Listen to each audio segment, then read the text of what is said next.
From Del Rio, Texas, Rob Wade and Robert Garza. Two guys who dive.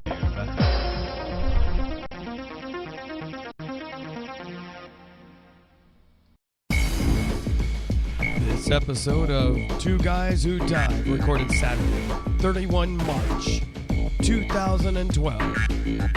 Episode 9, Kid Tested, Mom Approved.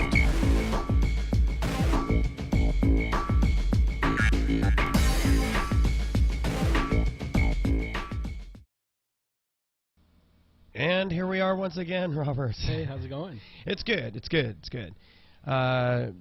Folks will notice I'm dressed in a little bit different attire than I normally am. Though I notice you're sporting the club colors today, which is awesome. Yeah, this wasn't planned, by the way. We're both wearing white. Most of the time, I'm wearing the dark colors. Yeah. Normally, you don't want to wear too much white on camera because it washes out a lot. Which is why white guys and white girls on camera tend to put on a lot of makeup because the bright lights wash them out. But here we are with episode 9, 31st of March.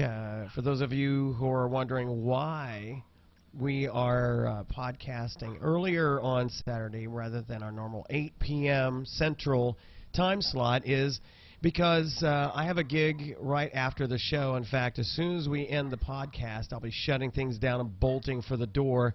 I'm part of a contemporary Christian band called Living Water Sound, and we're part of a big annual event in Del Rio at the amphitheater called Street Beat. And we're going to be one of the bands performing during that concert. So those in the local area, we invite you to come out. You came out last night to the Youth Explosion, which was also at the amphitheater, and what'd you think? I thought it was great. I was really surprised to see a lot of the students that I see around the high school there. It was great. I didn't stick around very long, but I did. Well, you were on your bike, so it's not like you were riding. Yeah. So you needed to get going. Plus, it was starting to get dark at that point, and we're a sleepy little town, but you still don't want to be riding around out at dark because not everybody pays attention to bicyclists or even pedestrians at night. And so you never know. You come out into a street and somebody's just not paying attention, and then you're visiting the emergency room. Yeah. Not a good thing. No, it's not. So last week we got to have my wife Tara demonstrate some of the equipment for you all, and hopefully those who watched or will be catching the podcast on YouTube and now Vimeo started uploading it to Vimeo, so you can check us out at Two Guys Who Dive there on the channel in Vimeo. So just one more way we can take care of you, our viewers. So you can check that out and get an idea of the gear. I've been starting to get more calls about, we're coming up with the dive season. Got a call from a lady today, as a matter of fact, or talked to a woman today who is an event coordinator for a company.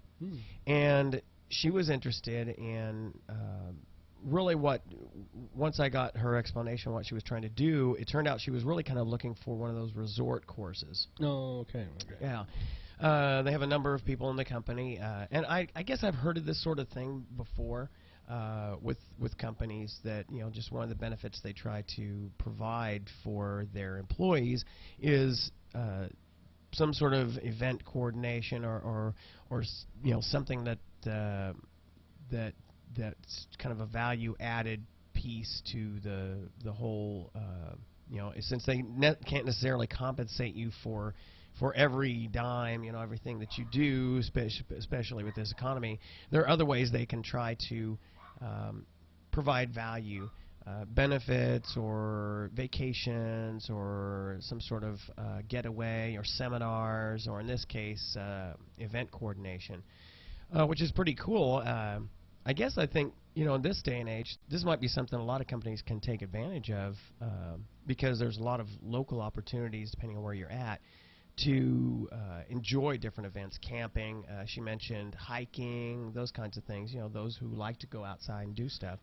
So what they were looking for was a resort course. And for those who are not familiar with that term, when you go on a vacation to someplace, whether it's a cruise or you're going to the Caribbean or someplace like that, a lot of the resorts, if they're oceanside, may have a program set up where they have instructors set up to give you a very, very short version of what we call a Discover Scuba course, basically. But it's a quick local diving familiarization, teaching an extremely basic acquaintance with the equipment, and then to take you out in a very well-worn area of the diving area. You know, for instance, near shore, they may take you to a somewhat shallow boat dive or something like that, but nothing that would be tremendously dangerous. Although I'm really reluctant to recommend to folks that they do a lot of the resort courses. They just don't teach you enough to take you out in an open water environment to be confident of the skills, because anything can happen. So what I recommend is if you want to try out scuba diving, get a real Discover Scuba type event. You find those just about any town that has any diving at all. Dive shops will typically, as a way of hosting. Yeah, exactly. They'll host those kind of things, trying to raise awareness and get you to go ahead and take the full course. They'll do a Discover Scuba, and it's usually in a pool, and it's a good place, good safe place to get it done. We've done one of those. Mm-hmm. Trying to get another one going. Yeah, It's just difficult nailing down place to a location that's location, good where a lot of people can come to. But it looks like what she's going to talk to her company about doing is seeing if she can get us to do a Discover Scuba in a pool, and then if any of the folks that take that Discover Scuba event want to, they can certainly sign up for a full-blown course, which of course I'll encourage. But it's kind of a good opportunity for free or very low price, depending on where you're at, to get exposure to diving without any strings attached. You just basically put the gear on. We take you through the basic skill sets in a very, very light fashion, but enough so that you understand what it takes to actually get into diving. And then if you decide you like it, then you can take the full course. And oh, by the way, the Discover Scuba course that you completed does count toward your certification. So you will have had some exposure and kind of put you ahead of the game of some of the students. Some of the skill sets that they teach you during your Discover Scuba are some of the ones that you will learn during your pool work. So exactly. You get credit for that. Exactly. So she was looking at doing this in April, May. April is going to be tough because I am running up for a class, and I got a number. April and May are just tough months for me because I have so many things going. I may be able to work out something in May. So hopefully, if you're available, that will also give you some opportunity to get some experience, getting ready for your dive master. Mm-hmm. So, all right. One of the things that the title of the episode this month is "Kid Tested, Mom Approved." And speaking of that topic and getting trained. Patty allows for getting certification starting at 10 years old. You can get what they call the Junior Open Water Diver certification, which is pretty cool. There are some more limitations that go with that course as far as the class sizes, going on up to 15, at which point then you can switch over to being basically an open water or adult open water diver. But I was looking at one of the latest sport diver magazines, and which is put out, sponsored by Patty, and they had a pretty good breakdown. I like processes. I'm a very big process person. So I was looking over that. They have kind of a chart that helps, really is designed for parents to ask the question, is my child ready to get into scuba diving? And I think there's some very good pathways or questions to be asked here. So one of the questions that they ask is basically kind of gauging where your child is at as far as their comfort with the water. One of the questions is, my kid is interested, but a little fearful. He asks a lot of questions about diving accidents. Okay, which is good. You definitely want to have somebody who's aware that diving does have hazards to it, even though the equipment and the training is designed to mitigate all of that to a reasonable extent. There's still some risk involved. Yes. So an awareness of it, a respectful fear of it, is important to have. And I've taught a number of kids. You've seen the wide variety of maturity level and preparedness and comfort. What's the youngest you've? I've done 10. I've done as young as 10. And the oldest? Dirt. 8 to 80. It was up there. Yeah, it was up there. So that's one interpretation of your child. Another might be, my kid is super confident. He's the captain of a swim team. Okay, well, obviously a kid like that is comfortable in the water. In fact, they're extroverted. They're a leader and comfortable in the water. And then you have the other end of that spectrum. My kid is so eager, he often carries my dive gear. So that's a kid that's not just comfortable in the water, but is so hot to go diving, can I get close to the equipment, you know, which that's really the kind of enthusiasm we look forward to. If I could stress for parents any one behavioral attribute or combination of attributes to stress or to look for in your child, is their maturity level.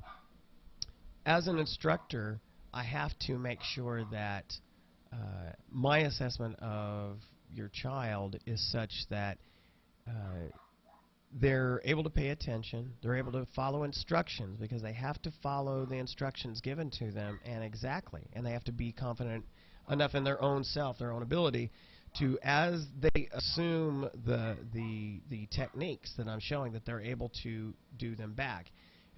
We've all seen the little kids where they seem to be very extroverted, but then when you show them something to do and then you want them to do it back to you, they get all shy. They want to, that kind of personality. They're not ready to go diving yet. They're not ready to go through the course. The next, if your kid is in the category of a little fearful, asking a lot of questions, then the next question to ask is that child a good swimmer? They could be a good swimmer but still be timid going into this. If they're a good swimmer, then a good start for them would be to try them out in a Discover Scuba course. Because it's a controlled environment. It's basically what they'd be starting out with in the practical exercises of the training, but it's a safe environment, and you're there to see how they're going to react. So you'll get an idea as a parent, and I would get an idea as an instructor, if their fear can run out of control, or if it's something that, through the demonstration of the techniques, can overcome that fear. So that gives you a good idea if they could or should advance the next step. If they're not a good swimmer, then obviously being a good swimmer is an important part. Watermanship is something that you have to pass. You have to do the distance swim. You have to do the timed float, tread water. So if your child is not comfortable with that, then getting them to a good course or class in swimming would be a beneficial thing for them to do. And then maybe bring them back into a Discover Scuba course where you can see if they're ready to step forward. Now, if your child is in the super confident captain of the swim team type, then what you want to do is find out if this is what they really want to do. Sometimes we impose our desires on our children or even our spouses. I've speaking from somebody who spent quite a bit of time trying to convince his wife to scuba dive, finally to some great success. But children, they want to please you. Yeah. So what you got to be careful of is not trying to pressure them into scuba diving just because you're a diver or that's something you see you feel that they should get into. It's important that you find out that if that's what they really want. They could be a great swimmer, very comfortable in water, and they do snorkeling and all that kind of stuff, do a lot of free diving, but it may be that scuba diving isn't for them. So again, a Discover Scuba course would be a good choice in that case. Now, the far end of the spectrum, a kid who is like, not only am I a good swimmer, but I can't wait to dive. I see you guys diving, and I want to do it. They carry your gear. They are always asking you questions about, well, what does that do, and how does that work? And that's the kind of enthusiasm you want. You could still take them through a Discover Scuba course to see if there's certain the enthusiasm will overcome a lot of things, but sometimes you may find that there's a latent fear. There may be a case where, for instance, one of the more frequent issues that we run into would be the mask clearing. They may not have any idea that this could be a problem for them, and so getting them into a Discover Scuba course where they experience that could reveal that this is a potential showstopper for them. Or it may show you, man, this kid is going to be ready to go. Let's get him into the course as quickly as possible. And we've seen that. Yep, absolutely. We've seen pretty much the whole gamut. Now, having said all that, let's say you've got a child that's their desire to get into scuba diving, and they're excited about doing it. They seem to have a maturity level that means that they can pay attention. They follow direction well. You're not constantly trying to control their behavior. You have to ask then, does this child have a good enough span of attention and determination and a studiousness to read a 250-page plus or minus manual, because part of the training is academic. They have to pass a number of quizzes and a test. So what they'd be required to do is either take the online course, which takes you through the 250-page book, basically, or watch an instructional DVD that is followed with the student workbook. They have questions that they have to answer at the end.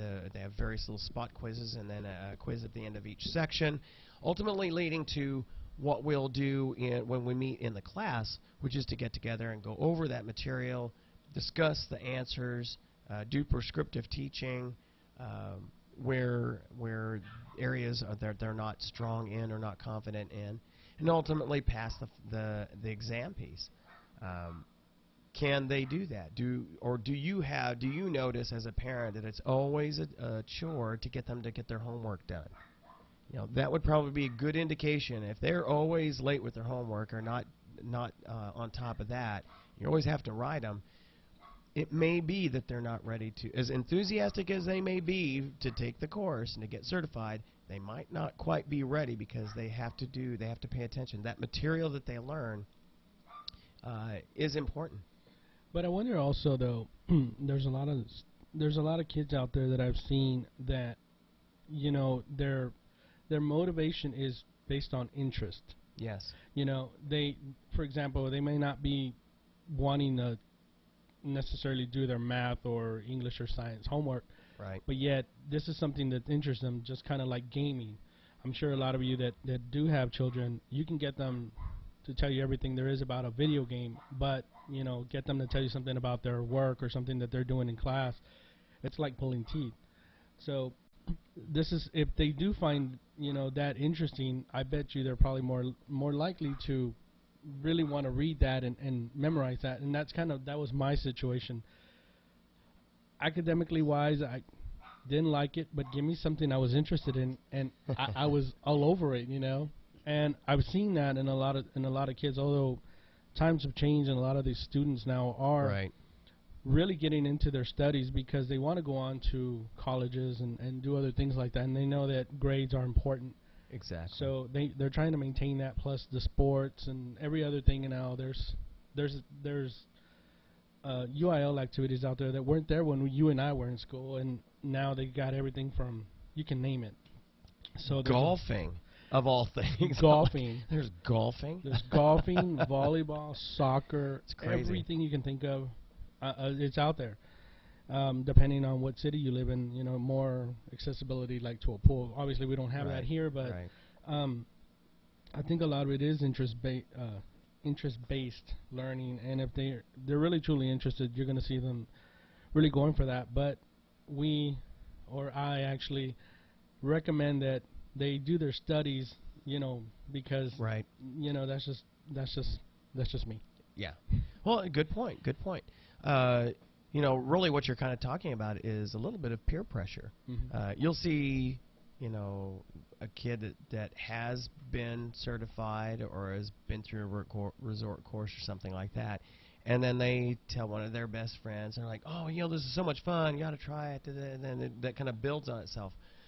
But, of course, the danger there is it becomes a peer-driven thing rather than, is this what you really desire to do? Yeah. Sometimes the peer pressure, if you will, can be the initial motivator.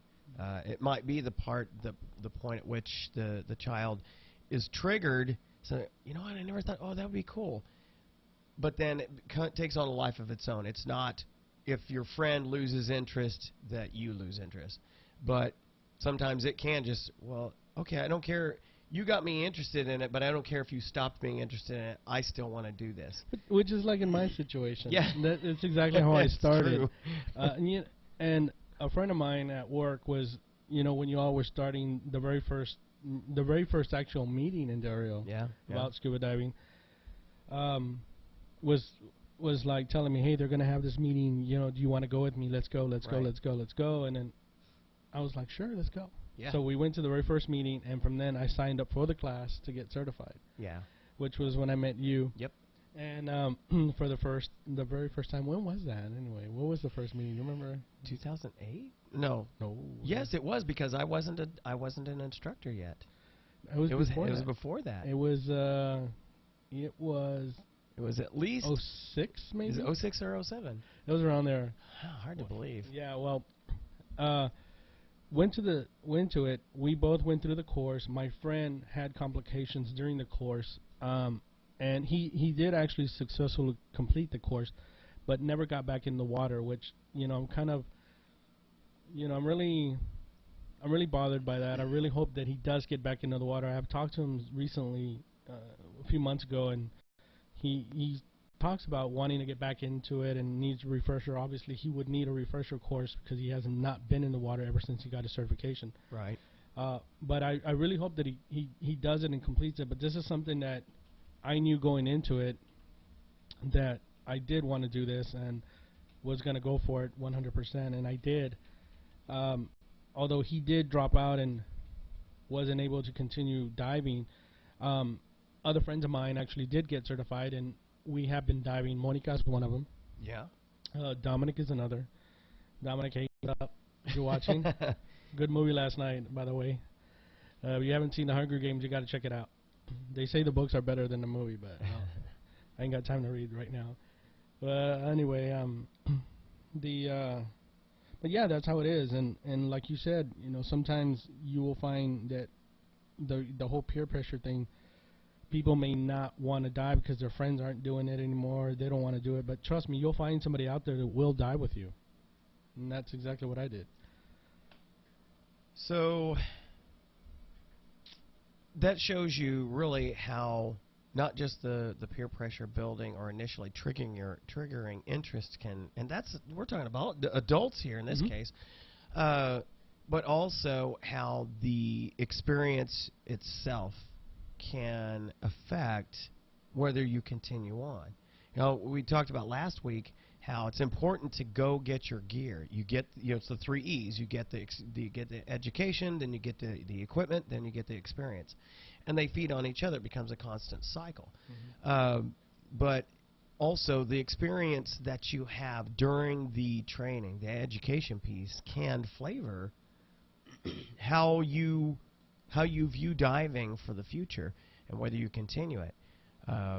If you didn't have a good experience, maybe you took the class when it was colder, the water was colder, and you didn't, the instructor may have suggested, you know what, you're probably going to want a 5 mil full wetsuit, and you go because it was cheaper, you get a 3 mil shorty. And then all the time that you have to spend in the water for the class, you're just constantly cold, and your own ego stops you from saying, you know what, I'm too cold, let's stop, or whatever the case is, because there's any reason is a good reason to call a dive or call training. But then you push your way through the class and you accomplish all the requirements, all the objectives of the class. But then the experience for you was just so agonizing that you say, you know what, if this is what it was like, I know I made it through, but I don't think I want to do this. So you don't go buy the gear, and then you don't go dive, and so your certification becomes useless to you. Yeah. Mo mentioned Dominic earlier. When he got his certification, it was around, it was cold, and he didn't have a full wetsuit or anything at all. He actually had to borrow one from the instructor, and it was too big for him. So water was moving in and out of his suit. It wasn't able to keep him warm, and he was dying. He was having a difficult time. He completed the class. He continued to go diving because he dives with us. Yeah. But it's not like that for everybody. Like you mentioned earlier. Right. If you have a bad experience, you're probably less likely to ever want to do it again. It's like Sandy. She did some things in her youth that terrifies her now, like riding bikes and going fast in cars, because she had an accident. She flipped over when she was younger, and all of that stayed in her. So now she's like, you make a quick little turn. Timid. Yeah. So getting back to the original point, Sorry about that. That's okay. No, it's all good information. That's why we're here. Yes. We share our experience and our knowledge, our wisdom, all that good stuff. So as a parent, we have specific processes, specific procedures that we follow in PADI to teach children. You're required to be there as the parent, not only to observe the training, but also if there are any discipline issues, you're there to help correct them, because I'm not your child's parent. I will wield and I will exercise a certain degree of authority because I require that in order to get the instruction inculcated into your child and to see that they can demonstrate it. However, if there's behavioral problems that develop during the course, you're the parent, so you have to be there. But not only that, you actually go through some of the orientation with the child, because both of you have to understand what's being presented to you, and you have to be okay with what we're sharing. The liabilities, the hazards, the specific issues of teaching scuba, or really anything, to a child. What your responsibilities are. Basically, it's an establishment of the agreement. What is the contract between me as an instructor and you as the parent and your child? And so we're all three looking at this presentation, and we're agreeing on the information there, that you understand what's about to happen. So that's why it's important for you to be very, very in tune with what your child is interested in, where they're at, where their head's at. And so let's say you've gone through all that, you've taken a good look at your child is really, really excited about doing this, and so you're going to put them in the course. So again, we have a much more limited class size to teach children, so that my attention is more appropriately focused. With adults, there's a certain degree of autonomy, if you will. I can have them stay without me watching every second of them while I'm demonstrating something for one of the other students. Whereas with the children, I have to be much more attentive to them, because they can deviate from from my instruction much more easily than an adult. Now, having said that, I have certainly run into my fair share of adults who seem to have the attention span of an 8-year-old. So, yeah, exactly. So clearly, I tend to I pay very, very close attention to the mental state and the behavior of the candidates, the students, so that I can tailor my instruction to fit the situation.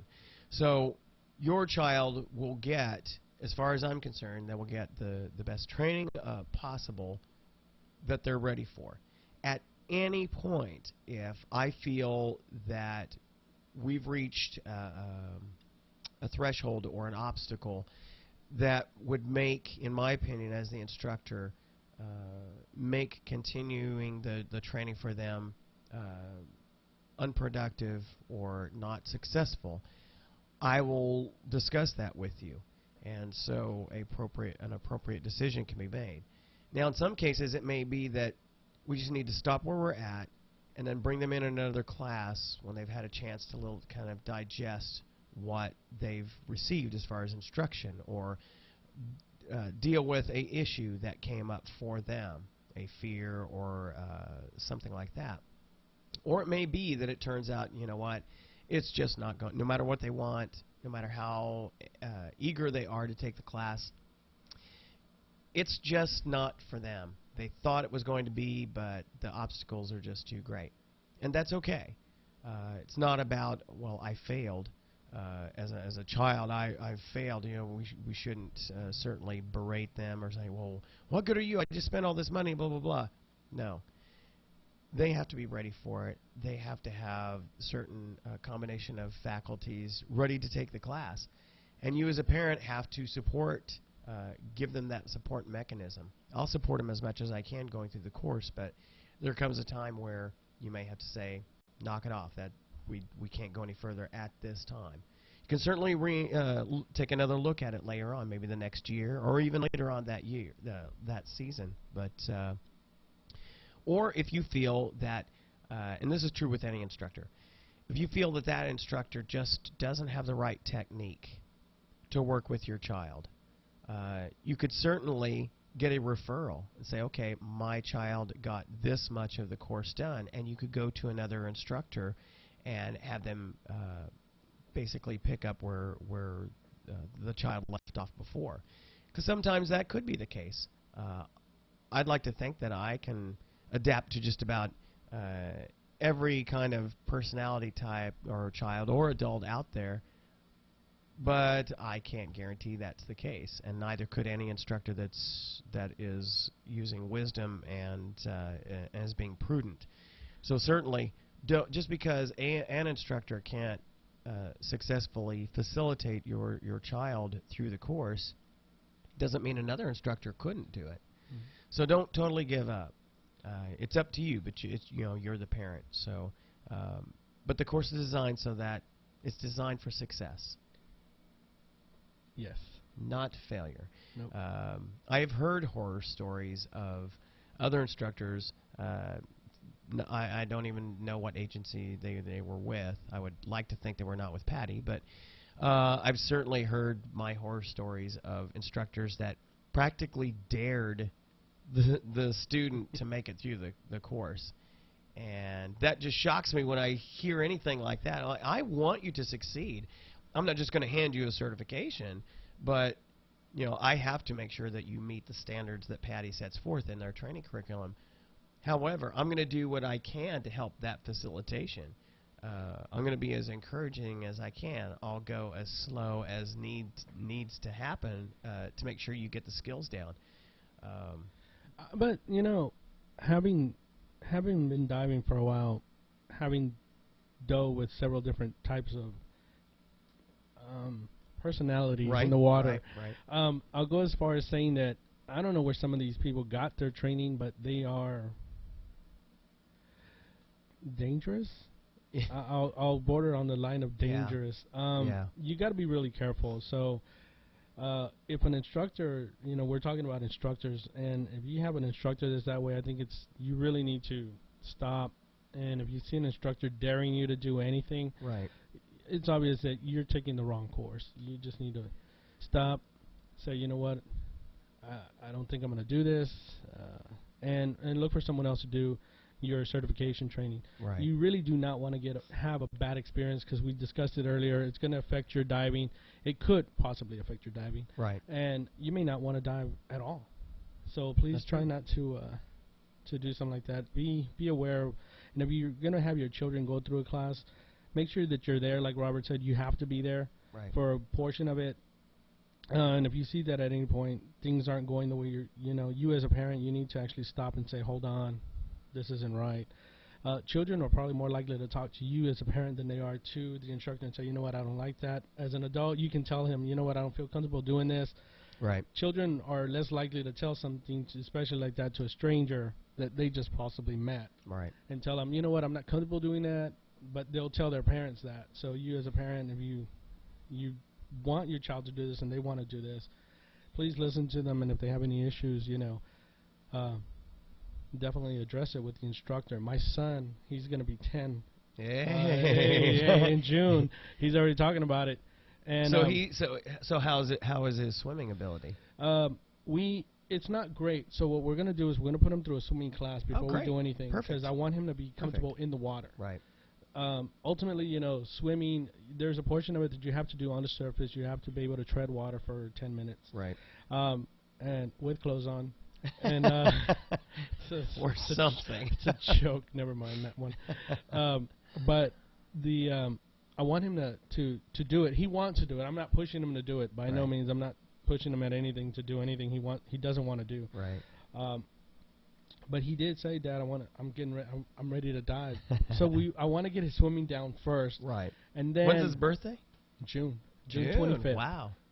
So what I need to do is I need to see if he fits any of the gear that I have. So if I need to get some smaller gear for him, I've been fortunate that most of my gear has been able to fit the size of the kids that we've had. But we'll have to see if I got something that'll fit him. Yeah. So unless you're planning on going out and buying his gear, I mean, because by the way, I definitely encourage you if you're really set to take the course. You are very, very confident in the water. You've done snorkeling and free diving, so you're already kind of conversant with mask clearing, that kind of stuff, where you're not going to freak out underwater. You're just beyond confident that diving is all right. This is the day. I'm going to do it. By all means, if you want to pick out some or all of your own gear and use that in the course, that'll be great, because I'll be able to teach you in the gear you're going to be diving in. Plus, I can help you understand certain aspects of your gear that's specific to you, strengths, weaknesses, those kinds of things, and how to take advantage, how to best use your gear. You're going to be using good gear in the class that I provide, but if you have your own that you're just like, I want to do this, great. By all means. Yeah, and that's an important thing you just brought up. If you're going to go out and buy your own gear, and let's just say you trained with, gear number A over here, the releases and latches may be in dumps, may be in a different location than the gear that you personally like, that you saw in a catalog or you went to a store and saw it. So make sure that you're aware where everything is at and get familiar with it. If you see something, and like he mentioned earlier, if you want to come and show up and bring that with you to the training, absolutely, definitely. Yeah. Because that's going to be yours. You're going to use that on a daily basis when you do dive, so that this way you're aware of where everything is, where you're going to position everything, where all the D-rings are, O-rings, and everything else, and get used to it. I've had a couple of students that came in fully loaded. I mean, they had much nicer gear than I was diving with, and I'm like, great. Let me show you how you can take best advantage of it. And they had a great experience. They were ready to go. I think in one case, they had done a number of resort courses, so this was really kind of rehashing some old material and kind of reinforcing some areas that resort courses just don't teach you at all, much less at any in-depth focus. So by all means, if you want to bring your own gear to the course, I encourage it. That's fine. Well, again, I'll let you know and see where he is with that, because I do want to get him in the water. Buying his gear, I think I would definitely buy him his own gear. This way we could just go out and, tackle some things. It's always a lot of fun to get to do a sport like this with your child. You know, a lot of parents do the whole soccer mom thing, or the I'm taking my kid to football or to flag football or soccer, whatever the sport is that you get into. But there's something kind of unique about going out and doing a dive with your kids. Seeing something that you Only would never. 1% of the world gets to see. Mm-hmm. It's awesome. It is. So that just kind of gives you an idea of the focus, the things you need to be aware of if your child is interested or you think your child might be interested in scuba diving. By all means, check out our website, www.delriodiveclub.com, or go to our Facebook page, where we will be posting, if we're able to run up a Discover Scuba course that's open to the public, basically not a private type setup. We'll be posting that on there, and by all means, invite you to try it out. Also, you can check out, go ahead. Which brings me to the Discover Scuba. Is there a fee involved for a Discover Scuba? Well, it depends. If it costs money to maintain the equipment and the tanks, etc. If it's a limited size opportunity, I can usually do it for free, or maybe a $10 or $15 cost. I never charge more than $25 per student. It depends on, again, it totally depends on the situation, but that's the maximum. Usually you'll see a lot of dive shops, they'll do it for free because they are able to roll the cost, the overhead in to the rest of their operation, so they make that money up elsewhere. Since I'm an independent, I don't actually work for a dive shop. I take all the costs myself, so it will depend on the situation. If I only have one or two people, a lot of times I'll just do it for free, especially if it's an opportunity just to get in the water.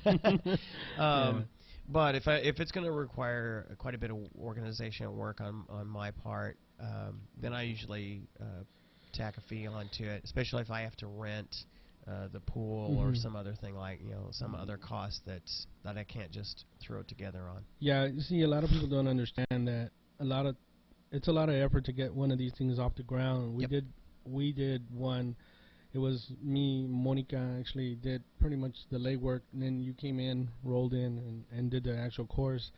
We had to contact the establishment where we were going to be utilizing their pool. They had concerns and questions about, insurances and things of that nature. So there is a lot of work involved. So, it's just not easy. You just can't throw one of these things together. Right. We had a facility to, most dive shops have indoor pools, and they can do their own in-house. That's why a lot of this is free for them. It's just getting customers into the door. But for us, it's just a little different. So, but we'll try to get one together here, Rob, so we can get more people involved.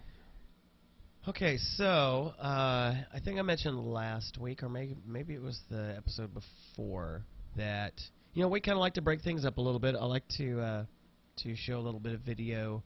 I thought you were going to sing us a song. No. If you want to hear a song and you're local to Del Rio, come out to Street Beat, which actually is started at noon. We've got a number of bands and dramas and things like that going on. It's going all the way. It's 12 to 12, so it's noon to midnight.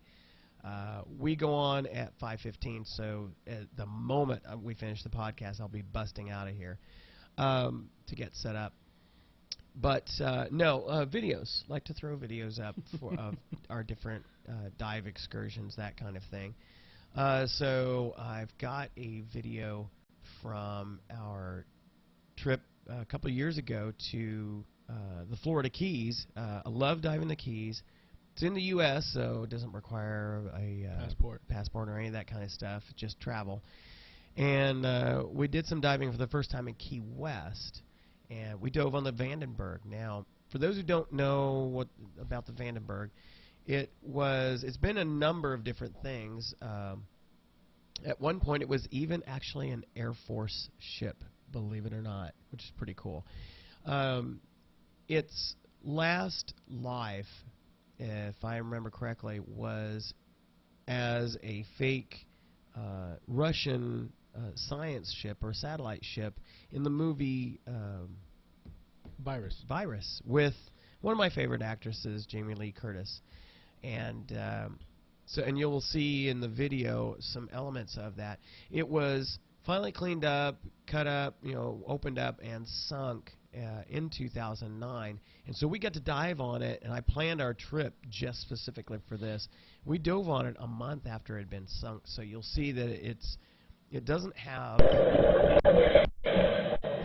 a lot of stuff on it. Now this is a volume down here. There we go.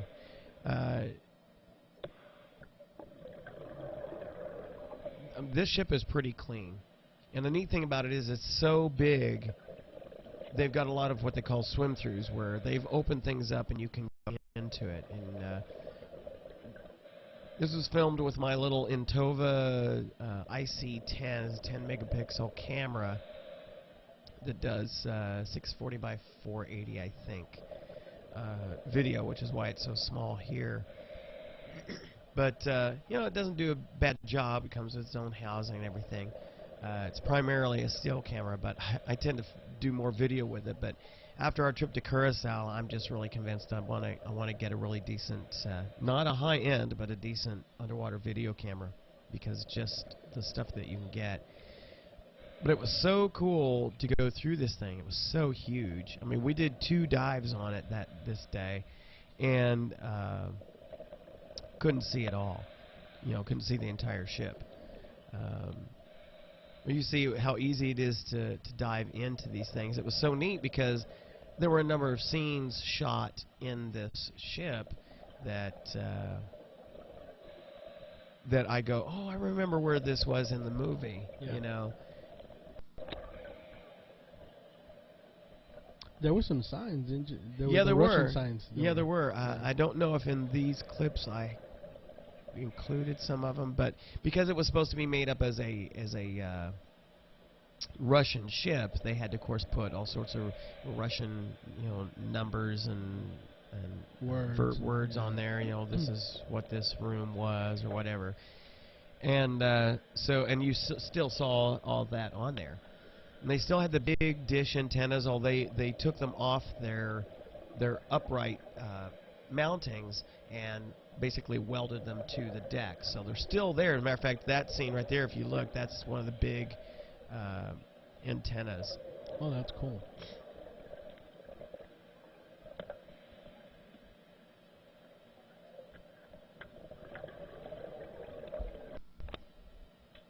There's so many places you could swim into. Now, obviously, and this is why you typically want to dive with at least a light.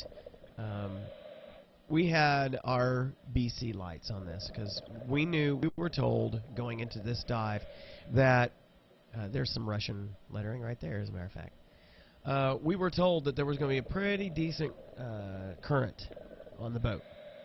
And it was, as you can see, as things are moving through, and you'll see towards the end of the clip, you'll see one of the flags that was mounted to the ship. It's like furling, it's blowing in the breeze. It's hilarious, but that's how strong the current was. And you'll see also where we're holding on to some of the railing, which right now you can do because there's really at this point, I mean, you could do because there really nothing had grown on it yet. I imagine now, 2 years later, there's probably quite a bit of growth on there, to the extent that the current would allow. But it was just amazing to dive on this thing. So if you ever get a chance to dive on this, I encourage you to go see, rent the movie or go through Netflix. It's probably available on Netflix. Get Virus, and kind of just get an orientation to what the ship looked like in its in its prior state, and to get an idea what you'd be diving through. And again, why would you not want to do this? Exactly. I mean, look at this. This was at about 100 feet. Clear. And it was no big thing, yeah. Yeah, clear.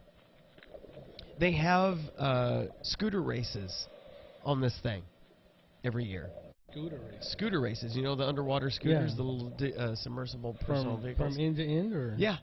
Wow. So they come down there and people bring. I mean, where they have rigged these things. I mean, they souped them up. With nitrous? Well, not yeah. But they bring every manner of kind of thing, and they figure out how they can get through this quicker. And so they have races end to end on this thing. It's hilarious. I think you go on YouTube and look it up, Vandenberg scooter races, and it's hilarious.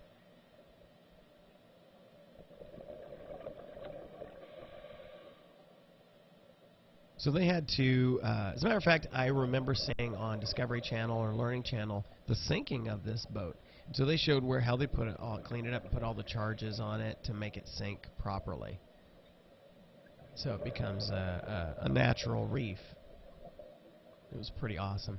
Now see that structure right there, you'll see a little shot a little bit later where we're underneath it. I mean, this is how massive this thing is.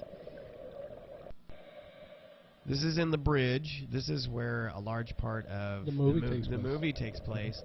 So I was thinking, I'm swimming where Jamie Lee Curtis was standing. It's just too cool. Yep, and where that half robot, half human comes to life. Yeah, it's wild. Yeah. There's my wife, Tara.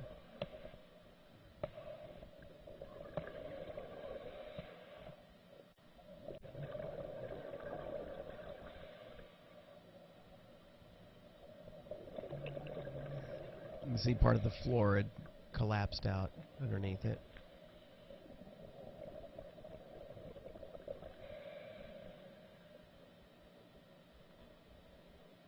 It was just beautiful. Most of the divers we were with were pretty experienced divers. I didn't see too much of folks banging into things. I think a couple of points I could hear a tank going boom. If somebody didn't, you come out of, you're coming from inside the boat to where it's calm, and then suddenly you're coming outside the boat and you're getting grabbed by the current. So you got to be ready for that. Otherwise, it just smacks you against the hull. There I am doing the little 360 camera action there. There's Tara waving her arms. Again, looking out through the main windows of the bridge. And that's from the outside, looking up, almost to the deck. And so I swim up to it. It was just awesome. So the deck itself, I think where I was just coming up from, that was about 120 feet. But most of this time we spent was, at the same level that the bridge is at, most of the superstructure. On the longer version of the video, matter of fact, right there you could hear it. A little beep. I've got my computer set to let me know if I'm within 10 minutes of my max nitrogen loading for a depth. And so basically then it tells me I need to come up shallower to avoid being saturated. So anyway, that's just some of the dive on the Vandenberg. Just an awesome opportunity. So it's just one of the things that you can do. You can visit in the United States. You don't even have to go outside the U.S. to enjoy some fantastic diving. Vandenberg was awesome. Anything in the Keys. We tend to go to Key Largo a lot, and there's the Spiegel Grove, which we've gone diving on a number of times. The Benwood, a number of different. I love diving wrecks. Coral is fun, but there's something about swimming through a boat underwater. I'd love to dive on an aircraft. That would be awesome. That would be great. I'd still love to get a spent T-38 or one of the other aircraft from Laughlin Air Force Base. I'd love to get permission to clean one of those up and make it safe and then sink that out here. Of course, right now it'd probably be above water with the way the water is right now. Is that low? Yeah, it's pretty bad. It's pretty bad. Need to go out there and check it out. Yeah. Speaking of diving, last week you may recall I was complaining about the fact that I had a hard time getting divers. And as it turned out, I had a couple of friends who hadn't been diving in a while, and so they were anxious to get in the water. So we headed out to San Felipe Creek, which is a really nice creek we have here in Del Rio. It's 8 to 10 feet at the deepest point, but most of it's pretty shallow. But it's water, it's diveable, the visibility is great. Water temperature, as is typical for springs down here, 74, 76 degrees. So we were all in 3 mil shorty wetsuits and just had a great time. We were down for about an hour, getting the inexperienced or the folks who hadn't gone diving as much recently going, and they had a great time. And man, I tell you, just getting underwater, love it, love it. But definitely need to get back out in the lake here pretty quick. So, yes. Well, we're just about to wrap up the podcast. Just a couple other things. You also may recall last week that I mentioned I was excited about the new Nokia Lumia 900 phone. Well, it went on pre-order. It went on pre-order on the 30th.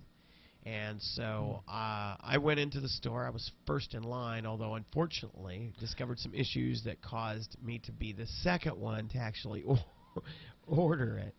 I thought you were going to say I was the first one in line and the only one in line. No, there was actually other people in line. But okay. But the way the pre-order worked, much to my surprise, well, of course they were touting, oh, get it for $99, which now I see that if you pre-order it with Walmart, $49, and if you pre-order it with Amazon, 99 cents. I'm like, man, they're really working the deal to get the launch is going to be huge for this. But so I go in and I'm all set.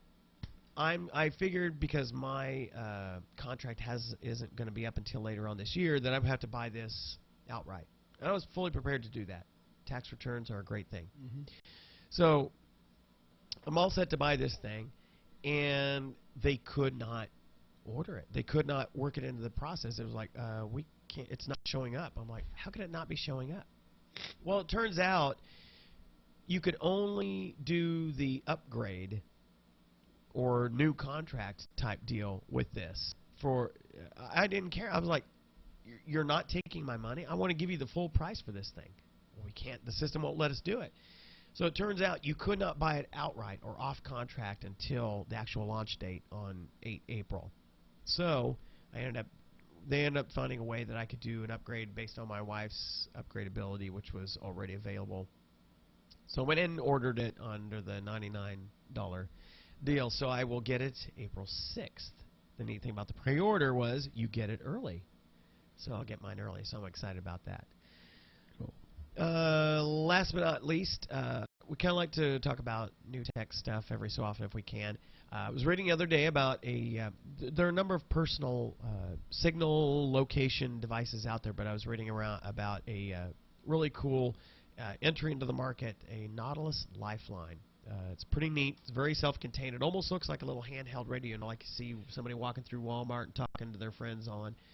It looks like one of those, but it does the GPS location. You can signal a boat or somebody else. It's a really cool device.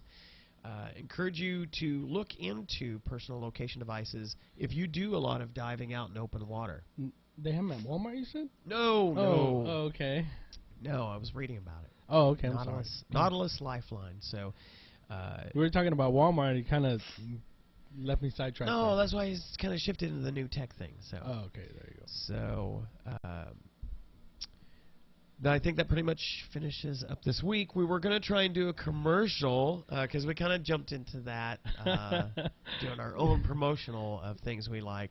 And so Scuba Bob's homework was to come up with something that he wanted to kind of discuss or do a little commercial on. And he just couldn't pull that together for this week, so maybe for next week. Yeah, I promise you next week I will have something for you guys. Yeah, so we'll work that up for you. So by all means, we invite you every week to join us.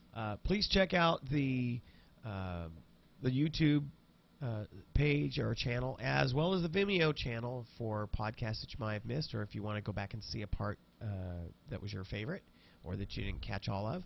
We invite you to do that.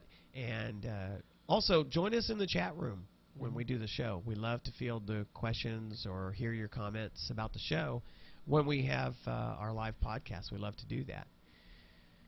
So next week, I think we're scheduled to hit the regular time. But by all means, check the Facebook page, too, because we'll post if we have any program changes like we did this week. Right. We've got a number of events coming up. When I'm teaching a class, it's kind of hard to get back in time to do the podcast. So we may do it on another day, but we'll let you know ahead of time. So We don't have funding yet to have a remote location. we're working on that. We're working on that. We're working on that. That will be pretty interesting.